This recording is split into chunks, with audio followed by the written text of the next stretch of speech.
तो दोस्तों, क्योंकि रिश्तों के भी रूप बदलते हैं कि आज के एपिसोड की शुरुआत गोद भराई की रस्म से होती है। घर में खुशियों का माहौल बना हुआ होता है और पूजा तीनों होने वाली माताओं यानी कि वृंदा, मुन्नी और सलोनी को एक साथ बिठाकर रस्म की तैयारी करवाती है। वो प्यार से उन्हें सिर पर पल्लू रखने के लिए कहती है क्योंकि अब रस्में शुरू होने वाली होती है। तभी देव की नजर ढोलक बजा रही महिलाओं पर पड़ती है और वो मजाकी अंदाज में उनसे कहता है कि कुछ ऐसा गाना बजाया जाए जिससे बच्चा पैदा हो। उसकी ये बात सुनकर वहां मौजूद महिलाएं हंस पड़ती है और उसको कहती है कि ऐसा कोई गाना नहीं होता। इसके बाद देव अपनी बात साफ करते हुए कहता है कि उसका मतलब कुछ और था। वो कहता है कि उसके अनुसार सिर्फ महिलाओं के लिए ही नहीं बल्कि लड़कों के लिए भी गाने होने चाहिए क्योंकि वो चाहता है कि उसके घर बेटा आए। वो फिर से अपनी वही सोच को दोहराता है कि बेटा ही वंश का नाम आगे बढ़ाता है। लेकिन ढोलक बजाने वाली महिलाएं उसको समझाती है कि ये गोद भराई की रस्मों के पारंपरिक गीत है और यहाँ लड़का या लड़की जैसा कोई भेद नहीं किया जाता। तभी पूजा वहां पहुंचकर बात को संभालती है। वो महिलाओं को कहती है कि देव की आदत ही ऐसी है, वो अक्सर मजाक करता रहता है, इसलिए उसकी बातों पर ज्यादा ध्यान देने की जरूरत नहीं है। इसके बाद वो महिलाओं से कहती है कि वे अपनी रस्में और गीत जैसे चल रहे हैं वैसे ही जारी रखें। इसके बाद हम देखते हैं कि पूजा सबसे पहली रस्म के लिए सुप्रिया को बुलाती है। वो याद दिलाती है कि सुप्रिया वृंदा के मायके की तरफ से है, इसलिए पहली रस्म उसी को करनी चाहिए। तो सुप्रिया आगे बढ़कर वृंदा के साथ रस्म निभाती है। फिर पूजा मुन्नी की तरफ देखती है और प्यार से बोलती है कि मुन्नी तो अब इस घर की बेटी जैसी है, इसलिए उसकी रस्म वो खुद करेगी। इसके बाद पूजा मुन्नी के साथ भी रस्म पूरी करती है। फिर बारी आती है सलोनी की। पूजा सलोनी की मां पारुल को बुलाती है और वो भी अपनी बेटी के साथ गोद भराई की रस्म निभाती दिखाई देती है। तभी रस्मों के दौरान पूजा वृंदा को मिठाई खिलाती है और फिर चाहती है कि अंगद भी इस खुशी में शामिल हो। वो उसको बुलाकर कहती है कि वो भी आकर वृंदा को मिठाई खिलाए, लेकिन अंगद वहां आने के लिए तैयार नहीं होता। वो दूरी बनाए रखने की कोशिश करता है और वहीं पर खड़ा रहता है। ऋतिक उसको समझाने की कोशिश करता है लेकिन अंगद कोई दिलचस्पी नहीं दिखाता। तब पूजा खुद उसके पास चली जाती है और मिठाई देने लगती है। अंगद मना तो नहीं कर पाता क्योंकि आसपास सब लोग मौजूद होते हैं, लेकिन वो सिर्फ मिठाई हाथ में लेता है, खाता नहीं।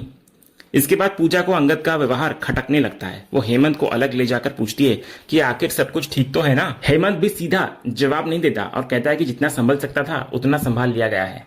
जब पूजा वजह पूछती है तो हेमंत कहता है कि उसने पहले से इंतजाम कर लिया था ताकि विक्रांत इस फंक्शन में ना पहुंचे। वो नहीं चाहता था कि इतने शुभ मौके पर किसी तरह का तनाव पैदा हो। लेकिन तभी दोनों की नजर अचानक बाहर पड़ती है और वे हैरान हो जाते हैं क्योंकि जिस व्यक्ति को आने से रोकने की कोशिश की गई थी वही विक्रांत वहां पहुंच चुका होता है। पूजा तुरंत हेमंत को उसकी तरफ इशारा करके दिखाती है। हेमंत भी कुछ पल के लिए समझ नहीं पाता कि विक्रांत आखिर यहाँ कैसे पहुंच गया। उधर नितिन आगे बढ़कर विक्रांत से बात करता है। विक्रांत इधर कहता है कि वो सिर्फ वृंदा मैडम से मिलने आया है। नितिन उसको समझाता है कि आज घर में समारोह चल रहा है और कामकाज की कोई बात नहीं हो रही, लेकिन विक्रांत खुद को सिर्फ वृंदा का कॉलीग बताकर अंदर आने की बात करता है। तभी सुप्रिया भी बीच में बोल पड़ती है। उसके हिसाब से अगर वृंदा के साथ काम करने वाले लोगों को बुलाया गया है तो विक्रांत का भी स्वागत होना चाहिए। यही सोचकर नितिन और सुप्रिया उसको अपने साथ जबरदस्ती अंदर ले आते हैं। अंदर आने के बाद नितिन हेमंत को कहता है कि ये वृंदा के साथ काम करते हैं और शायद वो उसे जानते भी होंगे। दूसरी तरफ ऋतिक लगातार हैरान नजरों से विक्रांत को देख रहा होता है क्योंकि उसको समझ नहीं आ रहा होता कि इस मौके पर वो यहाँ क्यों आया है। और सबसे ज्यादा खुश अगर कोई दिखाई देता है तो वो है देव। विक्रांत को देखते ही उसके चेहरे पर मुस्कान आ जाती है क्योंकि उसे लगने लगता है कि अब इस खुशी के माहौल में कुछ ना कुछ बड़ा ड्रामा जरूर होने वाला है। इसके बाद इधर पूजा धीरे से हेमंत को कहती है कि वो इस बात को संभाल लेगी क्योंकि वो किसी भी कीमत पर गोद भराई का माहौल खराब नहीं होने देगी। इसके बाद वो ढोलक बजाने वाली महिलाओं से फिर से गाना शुरू करने के लिए कहती है। माहौल दोबारा खुशनुमा होता है और पूजा घर की सभी महिलाओं को डांस फ्लोर पर बुला लेती है। देखते ही देखते पूरा परिवार जश्न में शामिल होता है।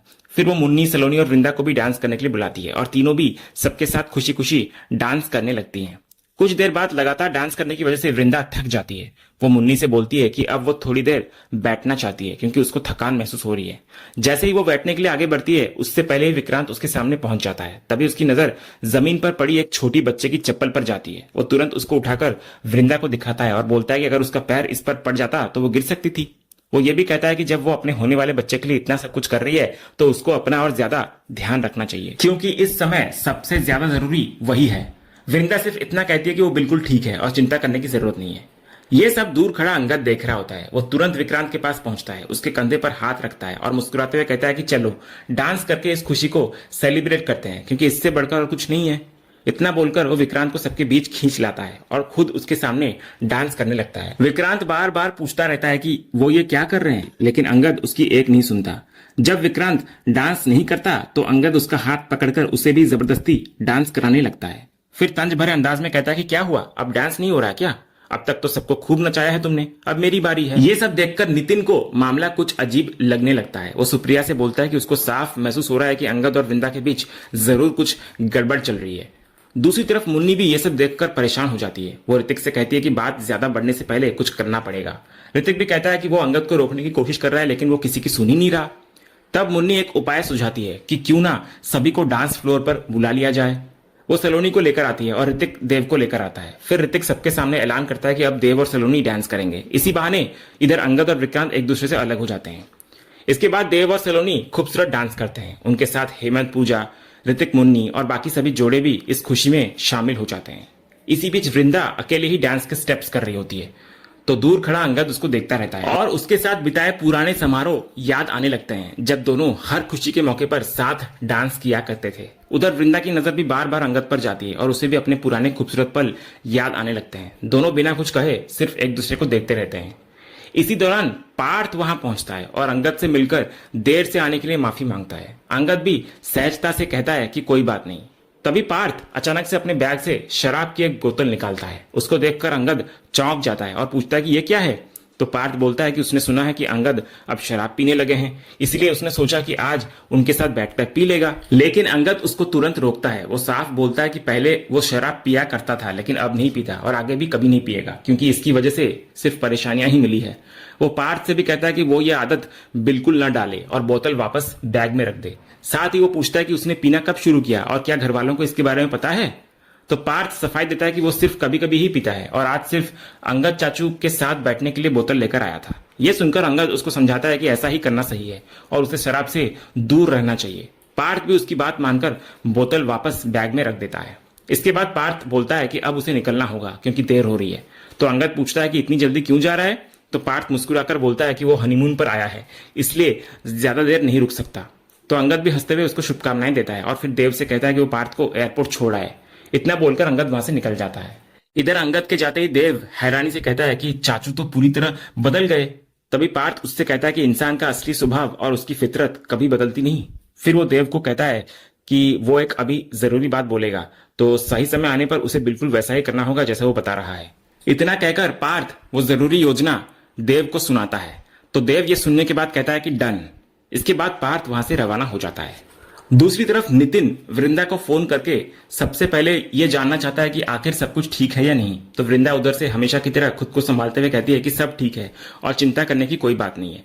लेकिन नितिन उसकी बात पर पूरी तरह भरोसा नहीं कर पाता। वो कहता है कि वो अंगद को अच्छी तरह जानता है और आज जिस हालत में उसने उसे देखा, खासकर नशे में, उससे साफ लग रहा था कि अंदर कुछ बहुत बड़ा चल रहा है। लेकिन तब भी वृंदा यही कहकर बात को टाल देती है कि अंगद तो हमेशा मजाक करते रहते हैं, इसलिए बेवजह चिंता करने की जरूरत नहीं है। साथ ही वो उनसे गुजारिश करती है कि इस बारे में आई को कुछ भी ना बताया जाए।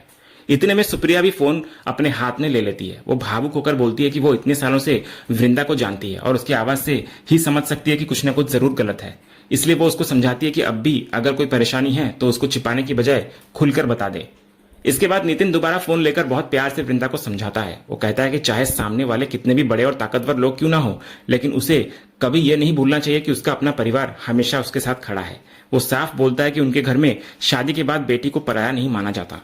मायका आज भी उतना ही उसका अपना घर है और जब भी उसका मन करे वो बिना झिझक वहां वापस आ सकती है। इतना ही नहीं, नितिन ये भी कहता है कि आज अंगद की आंखों में जो कड़वाहट उसने देखी है, उसको देखकर तो उसे यही लग रहा है कि शायद एक दिन सच में वृंदा को वापस अपने घर आना पड़ सकता है। लेकिन वृंदा फिर भी यही कहती है कि सब ठीक है, वो बिल्कुल ठीक है और उन्हें उसकी चिंता नहीं करनी चाहिए। इसके बाद वो दोनों को आराम करने के लिए कहकर फोन रख देती है। इधर फोन कटने के बाद एक और भावुक पल सामने आता है। अंगद वहीं पर मौजूद होता है और सारी बातें सुन चुका होता है। वो वृंदा के पास आकर बैठता है और उससे एक सवाल पूछने की परमिशन मांगता है। फिर वो पूछता है कि आखिर वो कौन सा पल था जब उसने उससे प्यार करना छोड़ दिया। ये सवाल सुनकर वृंदा हैरान नजर आती है। तब अंगद हल्के अंदाज में कहता है कि यह सवाल वो अपनी तरफ से नहीं बल्कि अपने वकील की सलाह पर पूछ रहा है, क्योंकि वकील का कहना है कि सिर्फ ये कह देने से कि अब प्यार नहीं रहा तलाक का आधार नहीं बनता, इसलिए उसे कोई ठोस वजह चाहिए जिससे ये साबित हो सके कि रिश्ता खत्म हो चुका है। इसी वजह से वो जानना चाहता है कि आखिर वो वजह क्या है। तो वृंदा उसकी तरफ देखकर बेहद दर्द भरे अंदाज में जवाब देती है कि शायद उसी पल जब उसने ये सवाल पूछा या फिर अभी जब वो दोबारा वही सवाल कर रहा है। तभी अचानक उसके पेट में हल्का दर्द महसूस होता है। वो अपने पेट पर हाथ रखकर अपने होने वाले बच्चे से बात करने लगती है।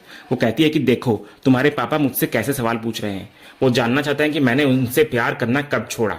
फिर वो भावुक होकर बोलती है कि इस इंसान को वो कैसे समझाए कि जब भी वो अक्षय की आंखों में देखती है उसे वहां सिर्फ अंगद के लिए अपना प्यार दिखाई देता है। जब भी माधवी की मुस्कान देखती है तब भी उसे उसी इंसान की याद आती है, और जब भी उसका होने वाला बच्चा उसके पेट में हलचल करता है तब भी उसके मन में सबसे पहले अंगद का ही ख्याल आता है। ऐसे में वो कैसे मान ले कि उसके दिल में प्यार खत्म हो चुका है। वृंदा की यह बात सुनकर अंगद भी पूरी तरह शांत नजर आता है। उसकी नजर सीधे वृंदा के पेट पर टिक जाती है, जैसे वो उसकी हर बात महसूस कर रहा हो। तभी वृंदा आखिरी बात कहती है कि सवाल तो अंगद ने पूछा था, लेकिन अब उसका जवाब भी उसे खुद ही ढूंढना पड़ेगा, क्योंकि उसके पास इस सवाल का कोई जवाब नहीं है। और इसी बेहद भावुक मोड़ पर आज का ये एपिसोड यहीं पर खत्म होता है। तो दोस्तों, आपको आज के एपिसोड का अपडेट कैसा लगा? अपनी राय हमें कमेंट बॉक्स में जरूर बताएं। अगर आपको आज का ये वीडियो पसंद आया हो तो वीडियो को लाइक और शेयर जरूर करें, और ऐसे ही लेटेस्ट एपिसोड के अपडेट्स जानने के लिए हमारे इस चैनल को सब्सक्राइब करना ना भूलें और बेल आइकन को भी जरूर दबाएं। हम मिलते हैं अगले एपिसोड के अपडेट के साथ, तब तक के लिए धन्यवाद।